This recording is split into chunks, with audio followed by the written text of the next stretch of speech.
Well, as 2024 begins to wind down, agricultural organizations are certainly getting their policy roadmap in place for 2025, especially with Republicans in control of Congress and President-elect Trump headed back to the White House. This week here in Casper at the Wyoming Stock Growers Association and Wyoming Wool Growers Association Winter Roundup, the NCBA's Ethan Lane talked with me about what they're most excited about regarding all the changes headed for Washington, D.C.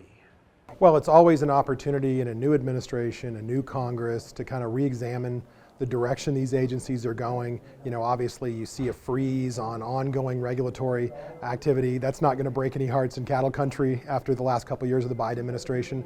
So this is a good chance to kind of look at some of the misguided policy we've seen out of the Biden term, re-examine whether it's things that are even needed or if it's kind of, adventurism on behalf of the Biden team.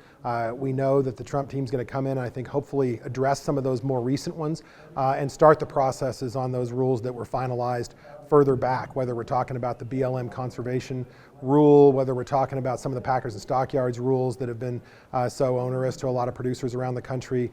There's going to be a lot of scrutiny on all of that and in other parts of the economy as well. And that's going to keep everybody pretty busy for the first few months. He also explained some of the challenges they're preparing for, most notably Trump's threat of tariffs on imports and what it could mean for U.S. beef exports if trading partners retaliate.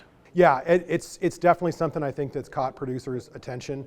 We know President-elect Trump has said this is the route he wants to go down, and it's going to be our job to educate and to help him understand what the risk is there for a really important part of our profitability footprint. We've been talking about producer profitability. The whole reason all of these trade associations exist for the last 160 years or so is producer profitability, and $400 on every fed carcass in export value is a big part of that. So helping the president to understand how to achieve his goals and not disrupt ours, I think is going to be part of that dialogue, and that's all part of a new administration like this is looking for those challenges, talking through them, working together, and figuring out a solution.